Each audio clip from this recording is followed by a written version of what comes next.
மாவில் நடக்கிற மாதிரி.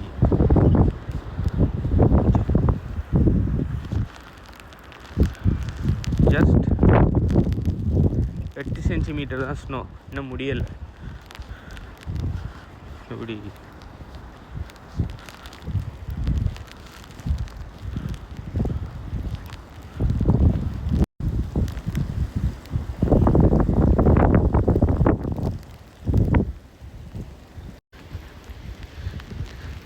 காரை காலையில் சார்ஜில் போட்டேன். ஏன் காரில் ஸ்னோ இல்லைன்னா காற்றடிக்கிறதால ஸ்னோ அள்ளி வெளியில் எறிஞ்சிட்டு. இங்கே பாருங்கள் எவ்வளோ புதையுதுன்னு சொல்லி. இவ்வளோ ஸ்னோவும் காருக்கு மேலே கிடக்க வேண்டியது காற்றடிக்கிறதால அள்ளி எறிஞ்சிட்டு. இங்கே பாருங்கள். My God.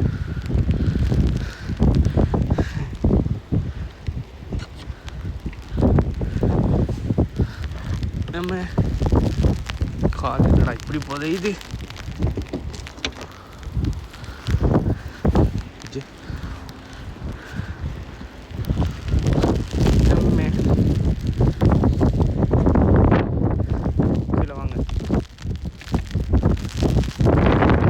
ஒரு மாதிரியாக கஷ்டப்பட்டு இதை பூட்டிட்டேன். கையெல்லாம் ஃப்ரீஸ் ஆகுது. சாரங்க அப்புறம்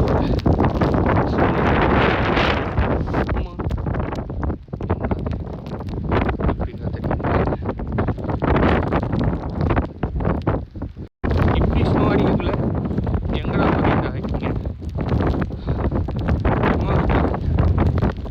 சும்மா போயே ஆகணும். காரை வழியில் எடுக்கலாம். காரை வழியில் எடுத்து ரோட்டில் வழுக்கிறதுக்கு எனக்கு விருப்பம் இல்லை. பக்கத்தில் தான் 1 கிலோமீட்டர் தான் அடிக்குது. அதான் நடக்க பயங்கர காற்று அடிக்குது.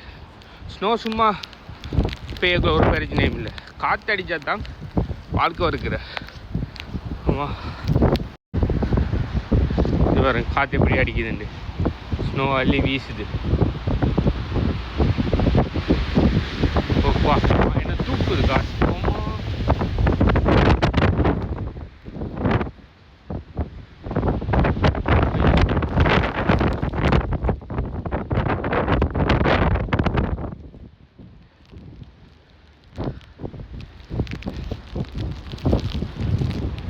ரோட பாருங்க சகதி மாதிரி கார் ஓடி ஓடி. வின்டர் டயர் இல்லாமல் இதெல்லாம் ஓடினீங்கன்னா காரும் கூட கண்ட்ரோலில் இருக்காது.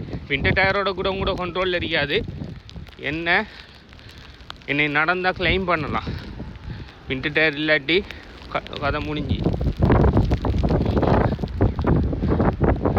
பிரேக்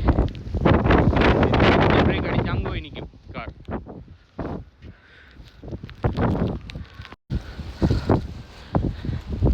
நடக்கிறதே கஷ்டமாக இருக்கு. கால் அந்த சகதிக்குள்ளே புதஞ்சி வர. இது பார்த்தீங்கன்னு சொன்னால் ஜஸ்ட் எல்லோ வார்னிங்னா இப்படி இருக்குது. ஓகே, முன்னா ரெட் வார்னிங்லாம் எப்படி இருக்குன்னு யோசிச்சு பாருங்கள்.